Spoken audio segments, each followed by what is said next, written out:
Mas antes disso eu quero ver esse vídeo aqui do Platoon. Assistam comigo.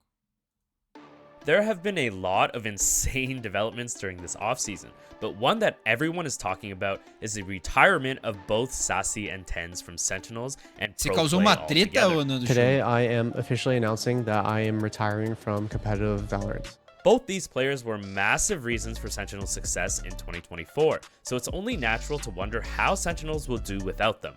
It was announced last month that Bang and Narrate were the players who would be replacing them. Vocês gostaram dos dois jogadores que entraram aqui na equipe da Sentinels?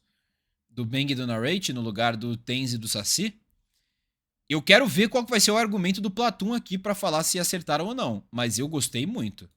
Eu acho que o time talvez fique até... Existe a possibilidade do time ficar ainda melhor. O problema pra mim é o John Curie virando iniciador. But are they good enough to fill Tens and Sassy's shoes? And how exactly will they fit in with the Sentinels roster going forward? In this video, we'll explore the stats, roles, and gameplay differences. Que isso, mano? Olha a quantidade de vezes que o Sassy plantou a bomba. 45% de todas as vezes que o time plantou, mano. Que porra é essa, mano? Tá maluco, Sassyzão. Por isso, cara, tá explicado. É impossível, cara. É impossível. Os status do Sassy não foram os melhores esse ano. É impossível, cara. Os caras só botavam ele pra plantar a bomba.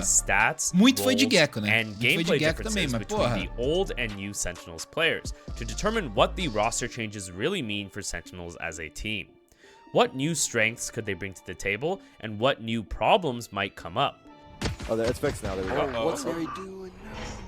Let's find out if Sentinels made the right roster moves or not. There is no doubt that both Narrate and Bang have incredible potential and are very strong mechanically.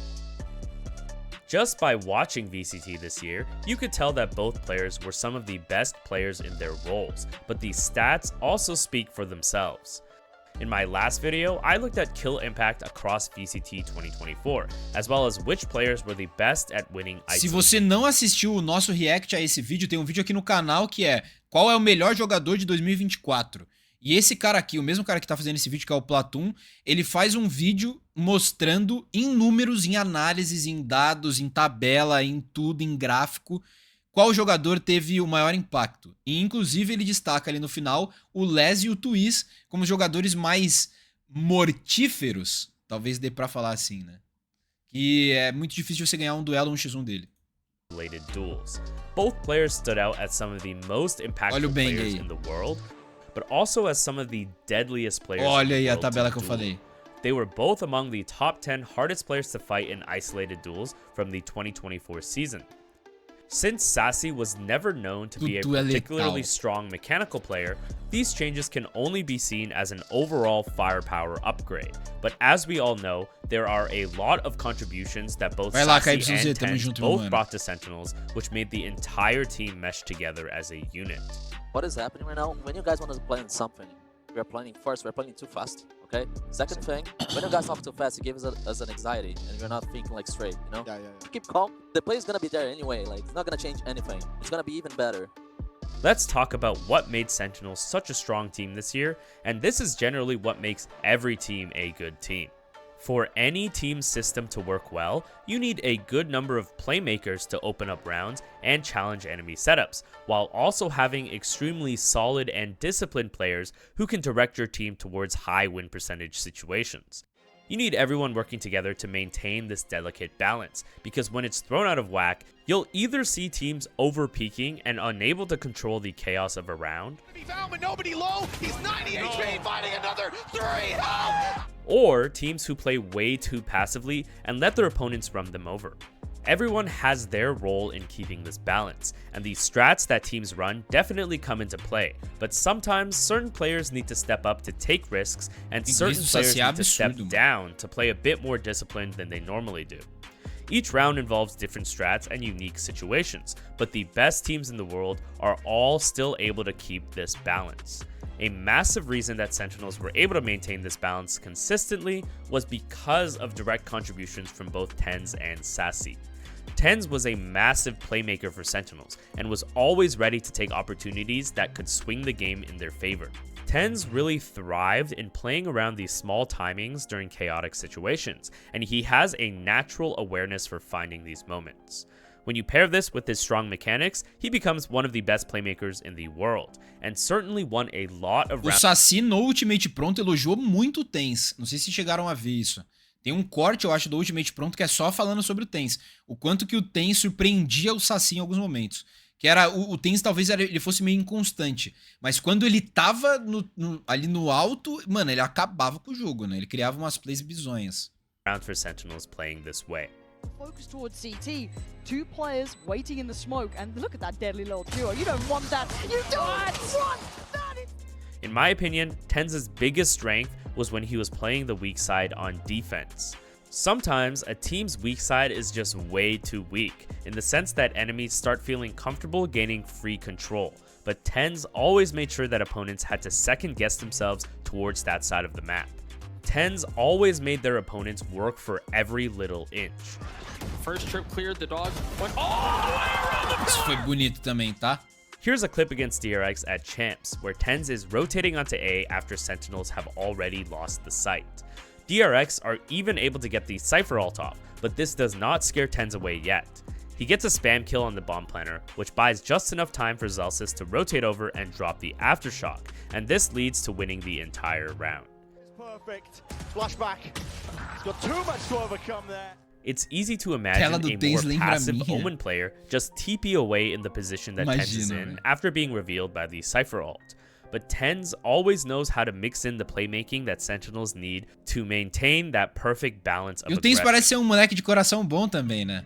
Despite bastante sobre isso com vocês, from time to time, TenZ still made sure that Zekken would lead the playmaking efforts and fell back to a more supportive role when no risks were needed.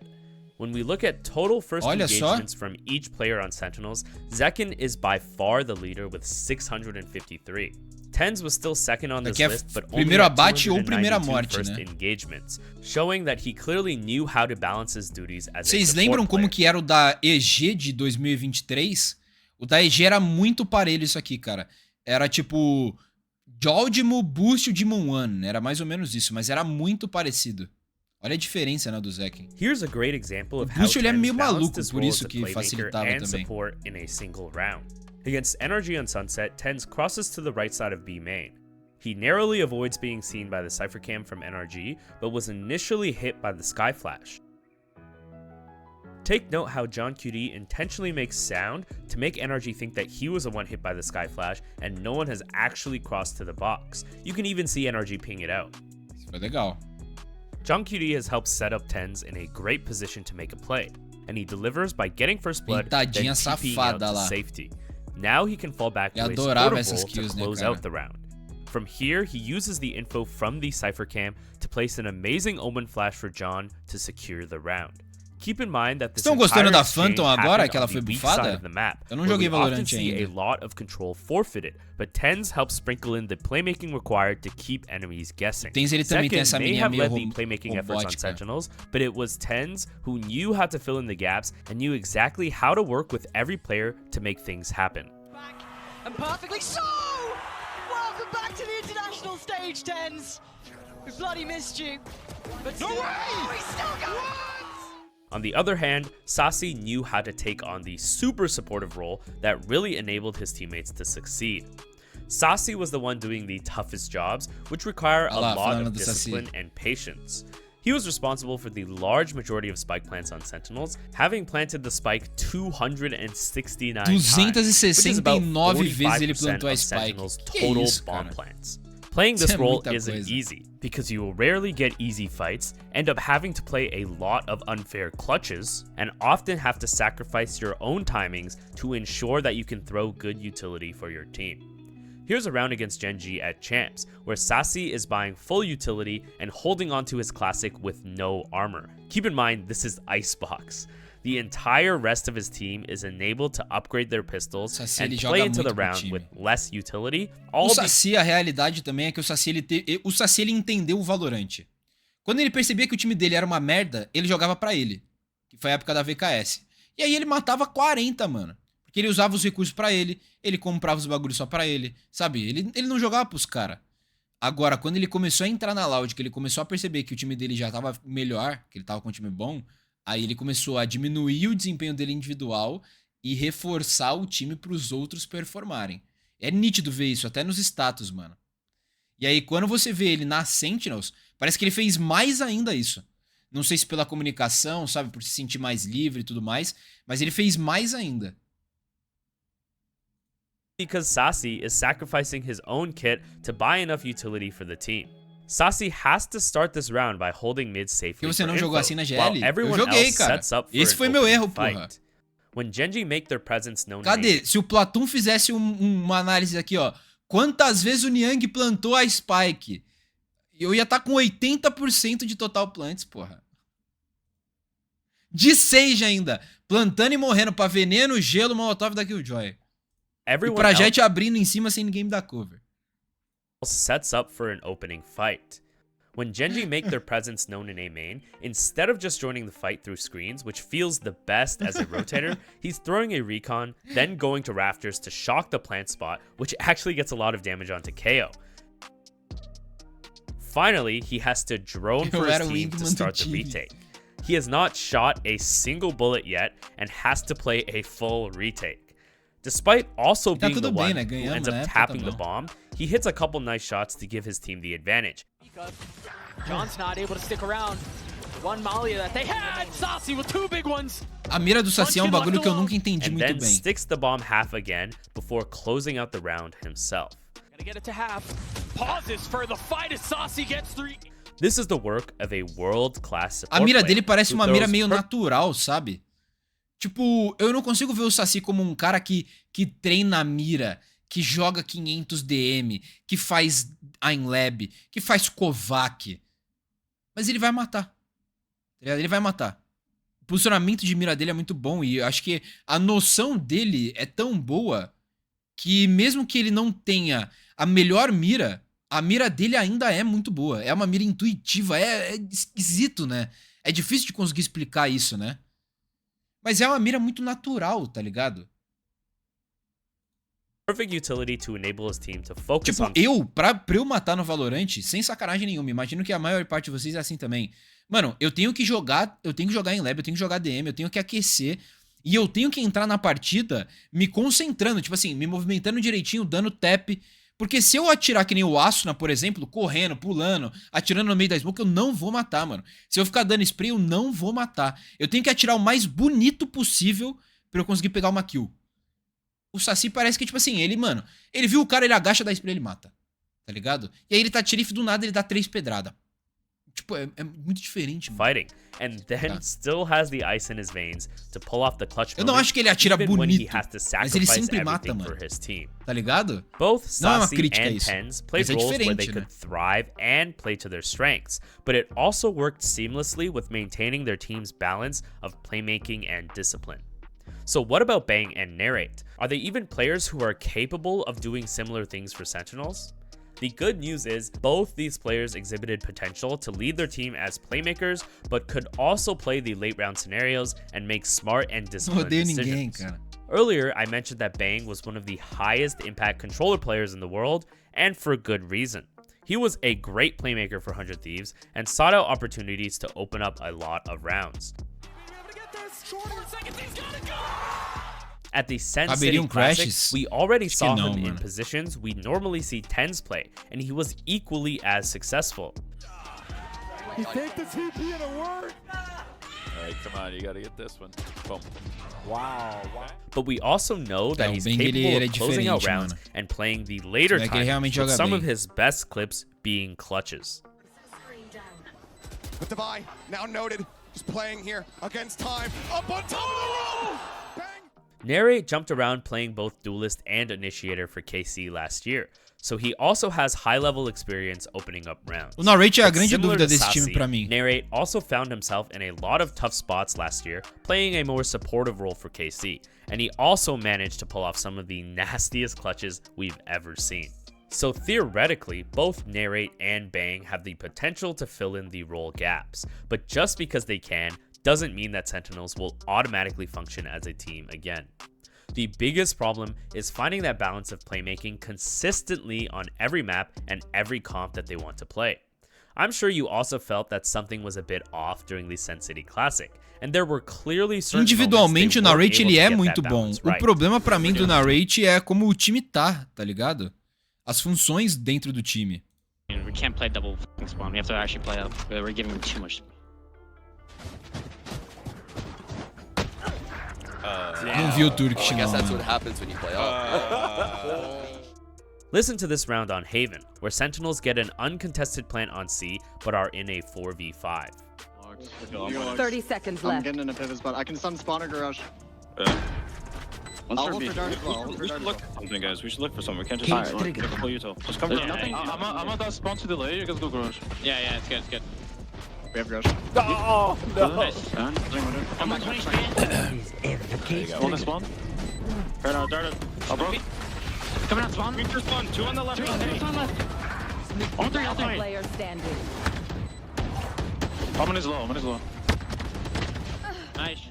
There's Eles a estavam lot jogando that could muito be said mal about esses this round. rounds, né, There was cara? never a clear decision on how they wanted to play the post, Meu Deus, so Zelsis cara. calls it play into garage. But the issue is, he's the one with all the utility, and he walks in first and dies. Even though he does get traded, this gives Energy a big opening to start the retake. Although this could be seen as a mistake by Zelsis, since he walked into garage first, no one else called or created a play, nor did they make a call to play off site. Zelsis was the one who planted the bomb, but was also the first one into garage, meaning there's a clear inefficiency going on. Ideally, Olha os Zelsis calls the detalhes do garage, Valorant, vocês perceberam?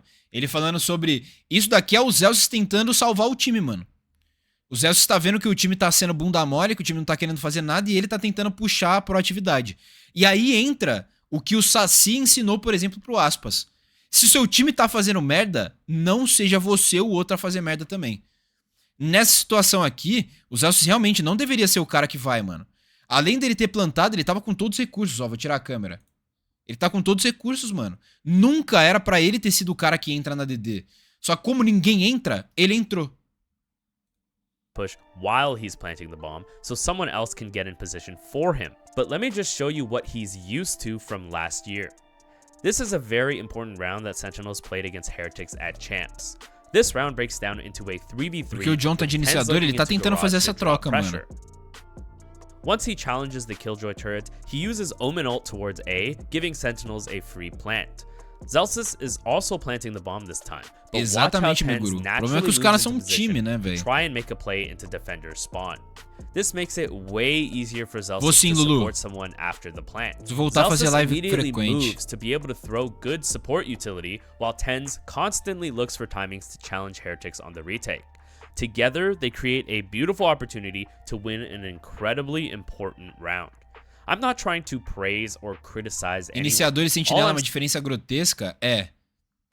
Mas o principal aqui é que o Narrate poderia ser o cara que poderia fazer essa função de iniciador, sabe? Eu até perguntei pro Saci e a resposta dele, ele deu uma resposta muito curta, mas é o que eu naturalmente já pensava. Vocês lembram de uma época onde os IGLs, num geral, no Valorant, começaram a fazer a transição pra virar flex?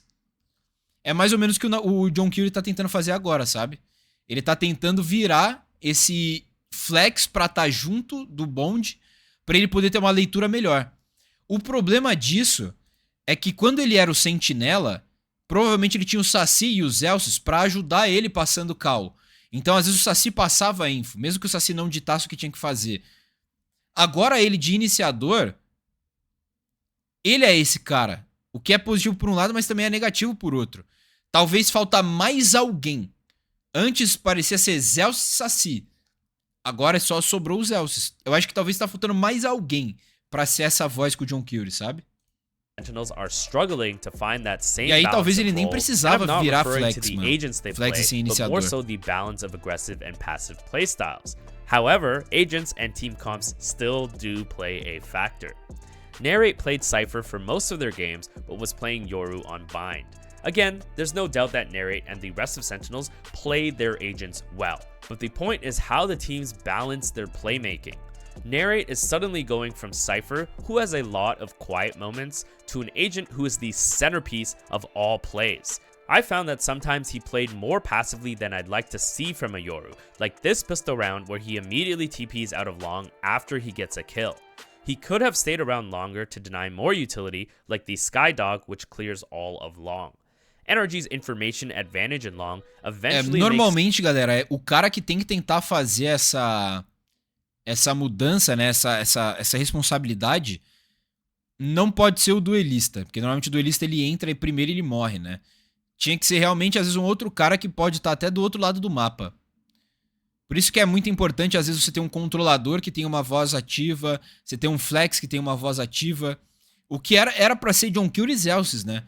Mas talvez por eles estarem acostumados com John Kill, Zelsis e Saci, eu acho que tá faltando esse mais um, tá ligado? E parabéns pra você, meu mano Fire. Só não consigo falar mais que tá no meio do vídeo. Sentinels rotate one player off of A, and NRG leverages this opportunity to find a way into the round. On top of Narrate having to adjust some minor things, the rest of Sentinels also needed to adjust how they're taking risks as a team. To answer the question from the start of the video, I think Narrate and Bang are some of the best and most flexible pickups that Sentinels could have gotten, but that was never going to be the problem to begin with. Why did you pick them? Like, what were the reasons why you wanted to go with them? Yeah, I mean, it was important for me to come into this offseason and know, okay, these are huge shoes to fill, or they're not, you know, they're not shoes that anyone can fill. It's not about filling shoes, right? It's just about building something new. Like Captain said, the right novo, thing né? is to try and build something completely new, but finding that ideal configuration of roles is still gonna take a lot more work. So Sen fans might need to be a bit more patient this time around. That's it for this video. Thank you so much for watching, and I'll see you guys next time. Legal, legal, mano. Eu gosto dos vídeos desse cara, mano. É um canal muito analítico, tá ligado? E eu acho isso muito da hora, velho. Mas vai ser difícil de substituir, pelo menos agora no começo, cara. Exatamente pela experiência que a gente tava falando aí no chat, né? Pelo Saci, muito provavelmente, ajudar a ler os times, ajudar a fazer antitático. Pelo Saci e os Elsos juntos serem muito comunicativos. Pro Ten ser esse cara que resolvia muito a bronca também em alguns momentos. Sabe? Acho que talvez é muito por causa disso. Mas e você? Qual a sua opinião? Nossa, ó, quando eu coloco o dedo aqui, ó. A luz muda, mano. Ou eu tô ficando louco? Ó. Por que isso tá acontecendo? Parece que a saturação tá mudando. Mas e você? Qual a sua opinião? Deixa seu like, se inscreve aqui no canal, comenta pra mim o que você achou sobre esse vídeo. Você acha que a Sentinels vai ser um bom time agora sem Saci e Tens? E até o próximo vídeo.